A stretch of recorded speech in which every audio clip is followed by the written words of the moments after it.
Listening Presence, Episode 8, The Turning of the Wheel of the Art of Invincible Presence. There are moments when the world moves too quickly for the heart to keep pace. A word is spoken, a gesture misunderstood, a shadow of fear or anger passes between people, and before we know it, the wheel has already turned toward harm.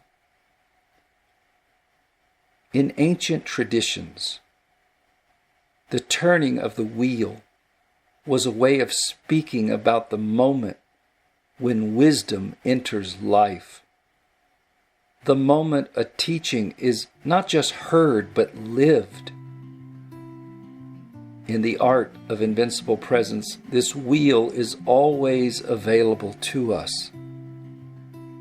Yet it is not turned by mere belief or by the hope that we will rise to the occasion when tested. It is turned in the moment we choose presence over reaction. There are those in this world who do not know how to turn this wheel. They are swept by the darker currents of human projection, by impulses rooted in fear, rage, and the shadow side of psychopathy. When the person who took my friend Mona's life acted, they did not pause. They did not see. They did not turn the wheel toward peace. That single absence, the absence of presence, was enough to unleash irreversible harm.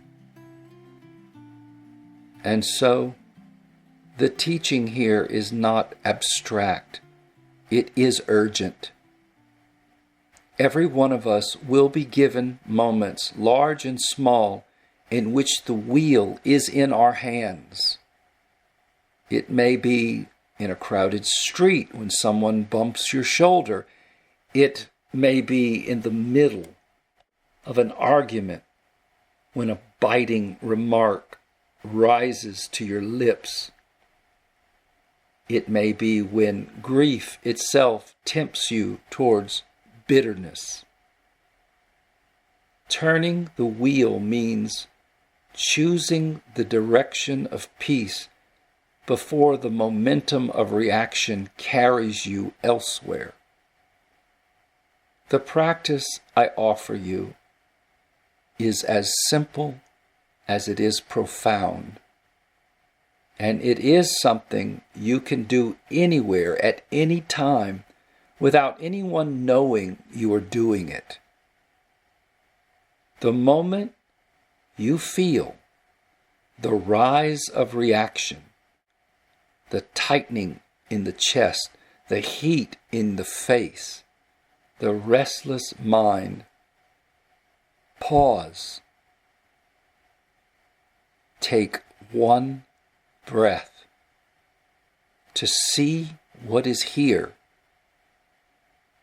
Let your awareness open like the vast sky. Then take a second breath to soften. Let your body loosen its grip on the moment. Take a third breath to choose. From stillness, turn the wheel toward what is life-giving. 3 breaths, that is all.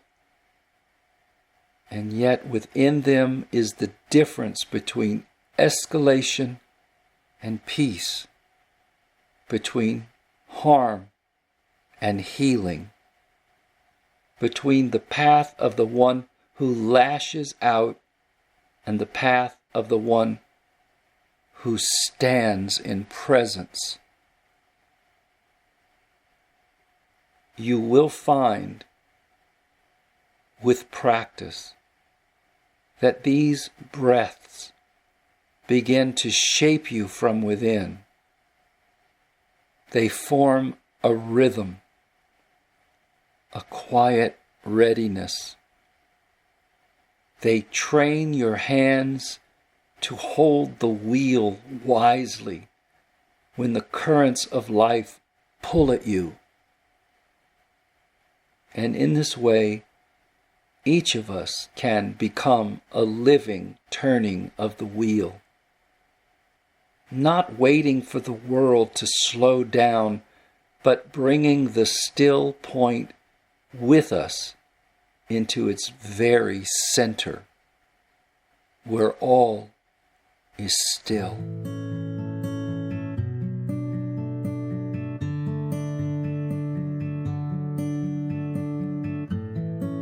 May you hold the wheel of your own heart with gentle strength.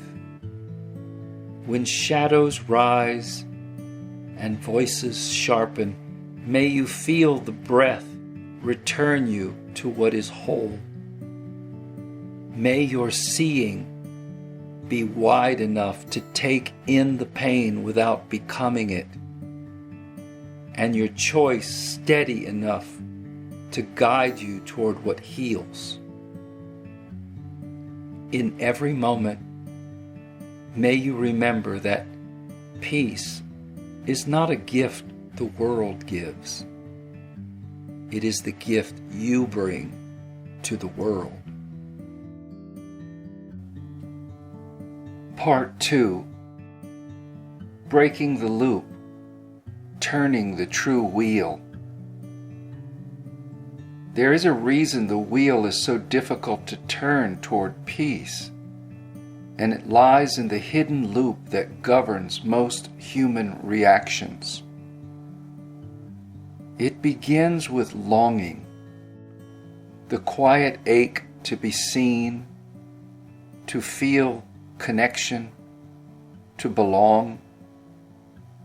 We reach out searching for that answer.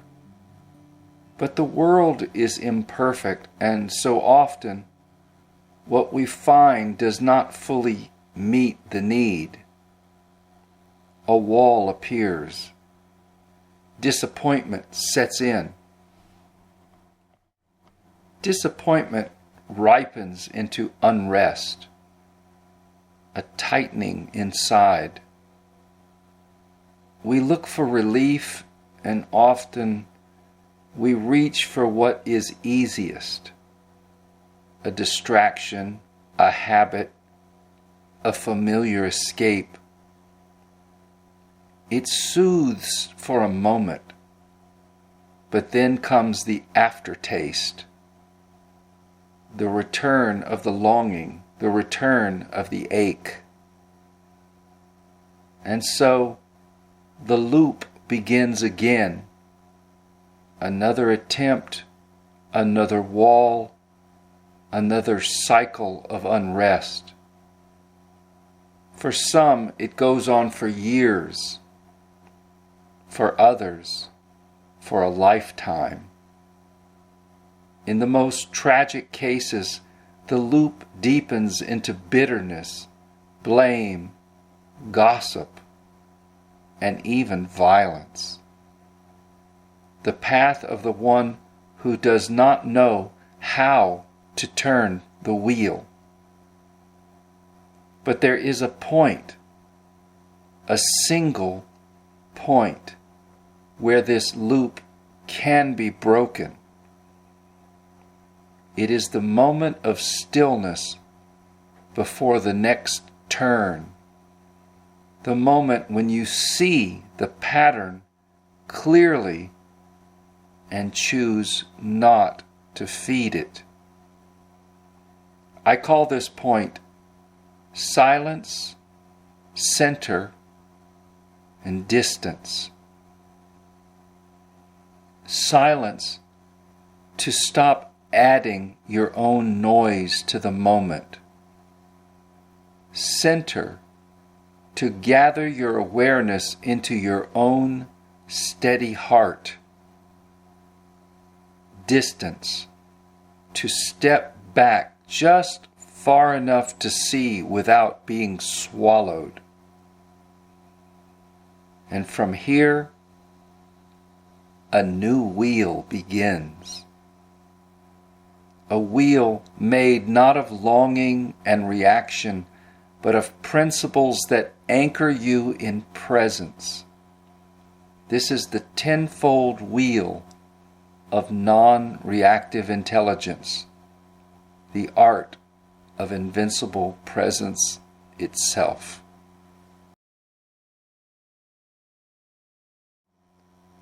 It is not a wheel you turn once and forget. It is a practice, a way of walking in the world that strengthens each time you choose it. And every choice to turn it is a choice to bring peace into a moment where it did not exist before. Breaking the loop and turning the wheel. We all have them, repeating patterns of thought and feeling that seem to circle endlessly. The content may be different for each of us, but the structure is nearly identical.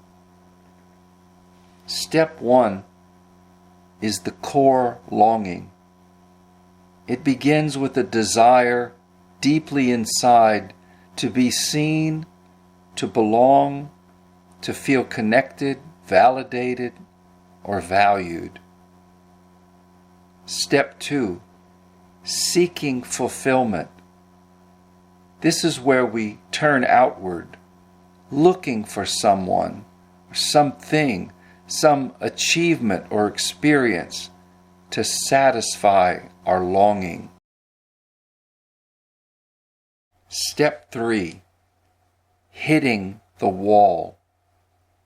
No matter what we find, the fullness does not last. It fades. The ache returns. Step 4, emotional anxiety. This is the gap between what we hoped for and what we actually feel, which stirs restlessness, agitation, and emptiness. Step 5, soma soothing. We reach for temporary relief, comfort foods, numbing activities, overindulgence, addictive patterns, or clinging too tightly to what feels safe. It can come as neediness, as desperation, as clinging. Step 6, projection and bitterness. When even that doesn't work, frustration turns outward. We blame, we resent, we grow cynical towards others, toward life, and even towards ourselves. Step 7, lingering longing. And then, like clockwork, the desire for connection returns. A new person, a new group, a new project, a new distraction, and the loop begins again. Some will live in this loop for decades, some for their entire lives. And in its darkest form, it can harden into violence. The path of one who never learned to turn the wheel. But for others, there comes a threshold, a moment of, I'm done. Not in defeat, but in recognition. Nothing outside can complete what is missing inside. This is the opening. This is where the loop can be broken at last. We step into the emptying path, sitting with what is, facing reality without running away, silence, allowing the inner noise to settle, center, gathering ourselves into steadiness, distance, creating space to see clearly without being pulled under. It is from here the new wheel begins to turn. The 10 principles of non-reactive intelligence. This is where reaction gives way to presence, where the loop ends and the path begins. In episode 9, I will present the 10 principles and how to embody them. Until then, peace be with you.